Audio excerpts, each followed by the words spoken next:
All right. Don Mazzella here for Small Business Digest. You know, leadership is a very interesting word. We throw it around as if it has meaning, but it only has meaning when it is properly applied. When it's not done, then it can be disaster. We have with us Dr. Sam Adam Yami Adeyemi. Uh, my audience is used to me butchering the names, but anyway, he's here to talk about leadership and his new book. When Doctor, we welcome you, but I'll call you Sam from now on. Thank you very much, Don. Happy to be here on the podcast. Well, as we ask all our guests, first tell us a little bit about your personal background, what you're doing now, and the website where people can learn more. Thank you so much, Don. I was born in Nigeria, in Africa, and spent the first few decades of my life there. Grew up in a middle-income family. My dad was a civil servant working for the government. Then he went into business as a building contractor.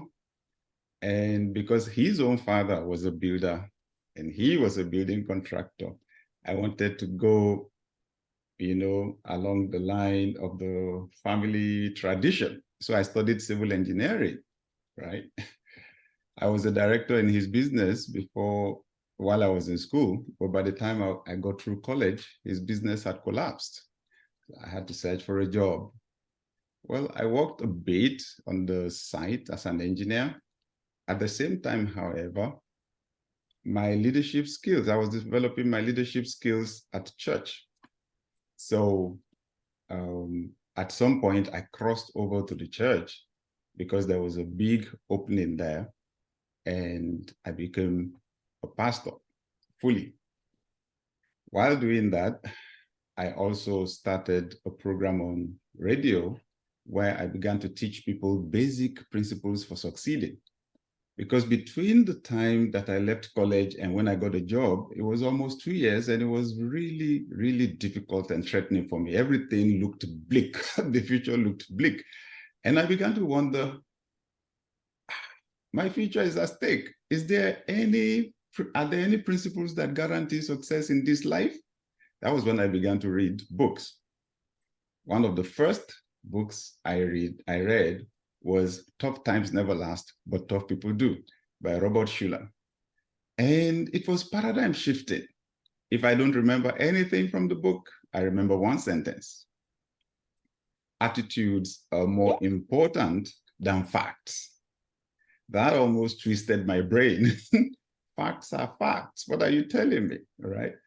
And then I got to realize how powerful our thoughts are and our emotions. That success begins first within before it happens without. We may not be able to control everything in life, but we can control our thoughts and control our emotions. And interestingly, that shapes our outer world. Anyway, it so happened also. So I began to study a lot on success. Honestly, I discovered the principles, began to apply them. Life began to get better. At about the same time, a gentleman, one of the reverends in church, saw me and said, there's something about you, young man. There's something about you. Take this book and read it. And it was a book on leadership. Christian Leadership by Donald S. Altman. Again, the most important thing I got from the book, the first book I would read on leadership was, if you think only a few people are born to lead, everybody else is born to follow, you are mistaken. Those theories are dead. Every human being has the potential to lead. Honestly, that changed my life because I am introverted. So I used to be extremely shy. I thought it was the people that are friendly, that like to talk. Those are the ones that were born leaders. But the author listed the qualities of a leader and said, whoever you are, you have some of these qualities already. The ones you don't have, you can cultivate. And that was true. I began to improve my life on the areas where I was weak, and boom, I just began to rise to the top where I was. So while I was developing my work in pastoring, I was also developing my ability to teach people how to succeed and to let people know at the highest level of success, you help other people to succeed. That is what you do as a leader. So I then went for my master's degree in leadership, then got my doctorate degree in strategic leadership at Regent University in Virginia. I set up a leadership school some 21 years ago in Nigeria because there was no school teaching leadership, as important as it is. And we've had over 45,000 people graduate from our leadership school. When I completed my doctoral program, then I set up a consulting firm. So today I consult for organizations, I coach executives on strategic leadership. Do you have a website? Oh yes, my website is my name, samadeyemi.com, SAMADEYEMI.com. Okay, where are you located now? I'm in Atlanta, Georgia. Atlanta, Georgia? Yes, I'm in Atlanta right now. Do you still have the school in Nigeria? Yes, so I still have the leadership school in Nigeria. Well, Nigeria is an interesting country. Exactly. It has great potential, but it still has a great many problems. Exactly. So that, interestingly, has then given me a very good challenge, a good context for testing what I'm learning about leadership.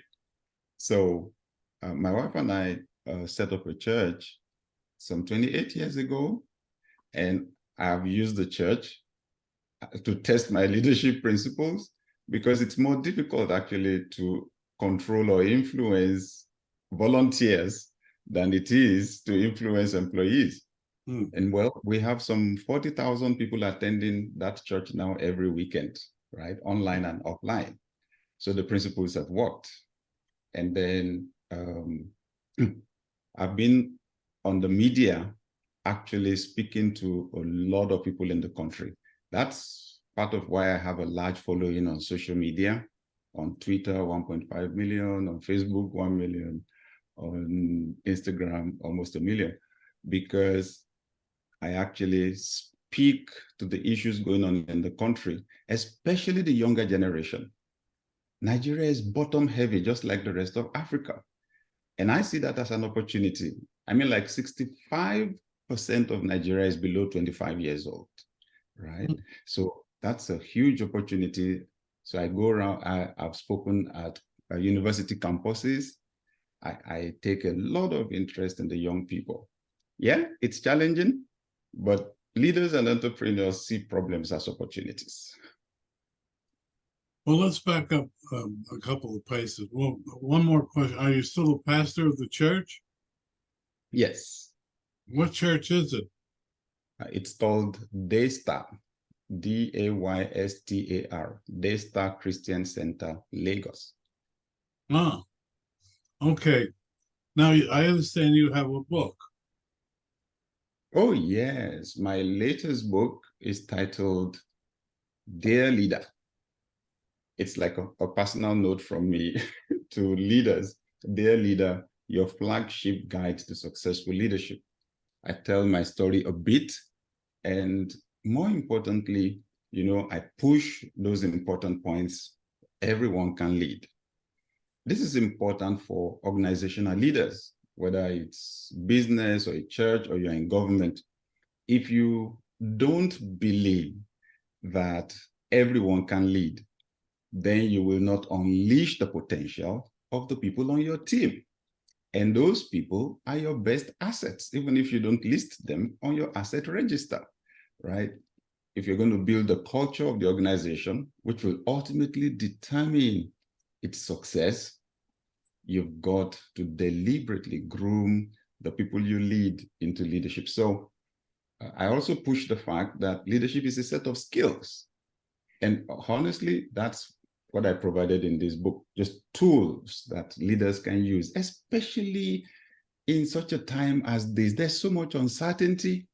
COVID changed the world. COVID changed the world. And many leaders found out right after COVID, we had the great resignation. Apart from that, COVID moved most of us online. So a lot of people are working from home now. If you don't have a good grasp of the leadership principles, know how to motivate your team to get the best out of them, now it's going to get even more difficult to do it when you can't see them, except on Zoom. So I decided this is the best time to supply the tools to leaders on how you can shape your own values, how you can shape the values of your organization, how you can leverage those values to lead, how you can motivate your team to innovate, how you can boost the morale of the people on your team. And at the back of the book, I have 10 possible scenarios that can happen in a team and how leaders can resolve some of those problems, including dealing with gossiping. Well, you said something earlier that I want to hone in. You said anybody can be a leader, but in my view, there are leaders and there are followers. What makes a leader and what makes a follower, in your opinion? Right.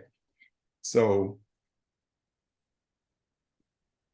I define leadership as the ability to influence one or more people to achieve goals. So the person that is doing the influencing is the leader. Most people attach leadership to positions. So when we say, oh, our leaders, people's minds just go only to the people at the top, maybe in government or in organizations. But once you define leadership as influence, then you realize it actually happens at all levels. Parents are influencing every day. They probably have the greatest influence on the humans that come from their families. The teachers in school are influencing every day. Then I say, oh, if as a child you persuaded your friend to go with you to buy candy or candies, that was leadership, right? So yes, the person doing the influencing most of the time and who especially has the title is the one we call the leader. And then the people being influenced are the followers. However, when you realize leadership is influence, then you realize even the followers are influencing their leaders, right? Because we're selling ideas to them, we're persuading them to buy ideas or to buy into the solutions that we prefer. Sometimes it's actually our colleagues at the same level, and we're selling ideas to them, helping them to solve their problems, influencing them. So these days we realize leadership actually happens upwards, it happens downwards, it happens sideways, right? So generally, yes, we would say the leader is the one with the position, the title, the authority, who is doing the influencing. And the people who are obeying the instructions are the followers. But I'm just saying that actually influence happens at all levels. Oh, that's interesting. If I hear you correctly, and what you're saying, there are people that obey and orders and those that follow. Am I hearing it correctly? Exactly. Yeah. Mhm. Okay, that's interesting. You know, it's like you. I've been a few places in this world, but I always see differences. I'm going to ask you a question. What are the differences between being a leader in Nigeria and Right. being a leader here in the States? Oh, thank you, Don. That's a very, very insightful question. And I'll answer you with a story.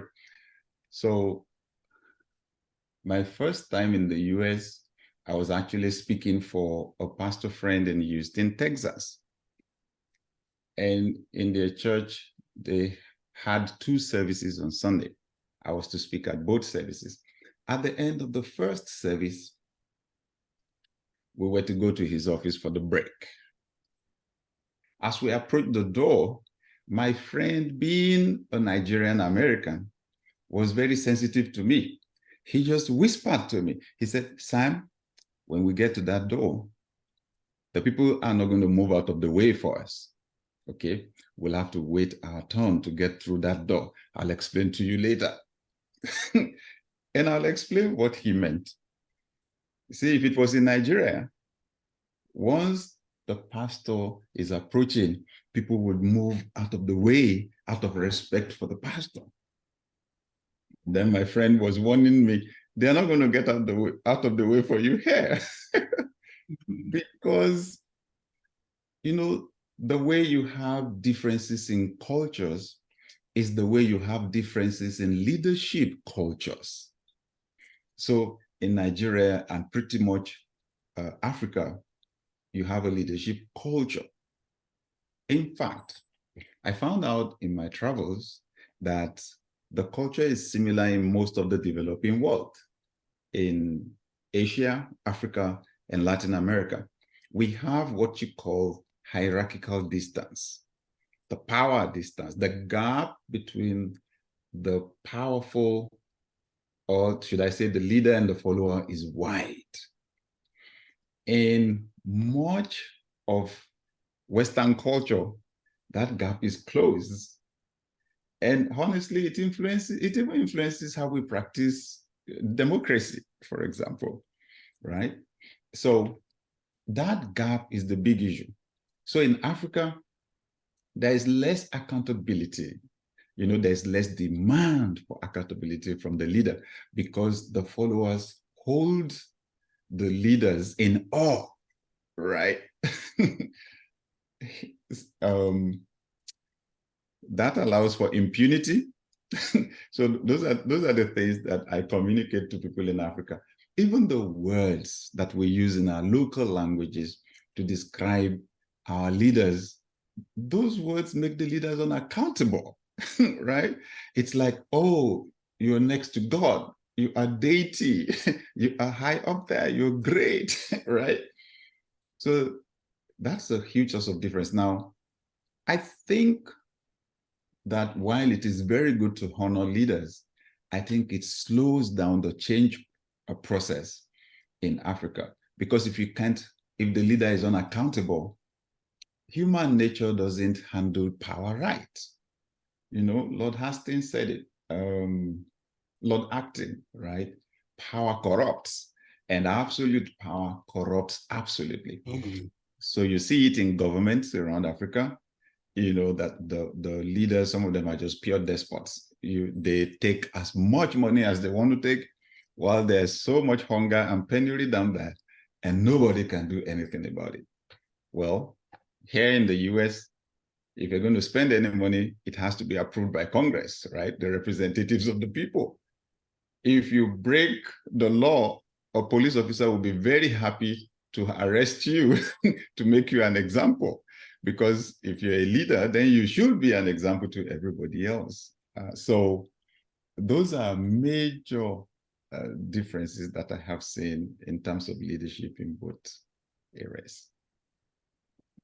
Well, let me ask you, what is your number one rule for leadership?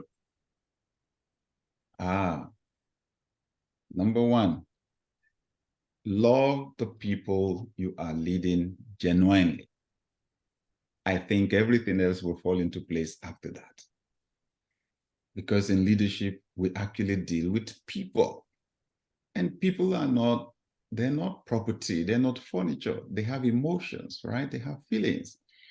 So a leader should not care more for tasks, for the job, for the accomplishment of goals than we care for people. Because at the end of the day, it's those people that will help us to do the work. They're the ones that will help us to achieve the goal. But the word love is a word you won't hear commonly in the boardroom these days. It's too soft, so to speak. Well, good. We can use other words like care. We can use other words like empathy. Yes. So at least have some empathy. Genuinely care for the people you lead. I believe that vision helps, love helps us to have vision. If you genuinely care for someone, you want them to fulfill their potential. You want them to be the best that they can be. So you spot gaps in their lives. When you see them lacking something, you want to help them to be able to have what they've not had. You find out what their needs are. You want to help them to meet their needs. Now that's where you begin to develop those pictures of better people, of a better world, of a better and more successful organization, of a better community. I believe that love generates vision. Secondly, I believe that it fuels innovation and creativity. You will just try to find a way when you really want to solve problems for people. So as a business owner, for example, you've got to care for your customers, genuinely care. You can't just be there focusing on what to get from them, on the money to make from them. Oh no, money is only a means of exchange of value. If you add value to them, value will come back to you. Your own focus should be on adding value to them. How do you add value if you don't genuinely care about them? Care about their health, care about their families, about their relationships, right? Care about how they move around. That's actually how we get to innovate, and then we provide services and we provide products to make people's lives better. So I would say foundational to leadership is that genuine love, genuine care for people. I found out that it's one principle that's helped me greatly, right? To genuinely care for people. I'm always asking, how can I make people's lives better? What actually are their needs, right? And I found out the more I add value to people, then the more the value comes back to me. I believe that when there is that love, you'll do better in building teams. Getting people to work together is one of the most difficult things a leader is going to have to face, because people have their wills, they have their thinking, and on any team, you'll deal with differences, right? You deal with gender differences, you deal with temperament or personality differences, people will see things in different ways. When you model love as a leader, then it's possible for the members of your team to love one another. But if you don't genuinely care for people, you are actually using people to achieve your goals. What you'll have on your team will be competition, fierce competition, where people don't mind hurting one another just to get ahead. So I'll put love at the top right there. Everything else comes outside. Well, your book again? Yes, Dear Leader, your flagship guide to successful leadership, is available on Amazon. Well, unfortunately, we've run out of time. I want to thank you for what for me was a very illuminating time together. Thank you. Thank you so much, Don, for having me.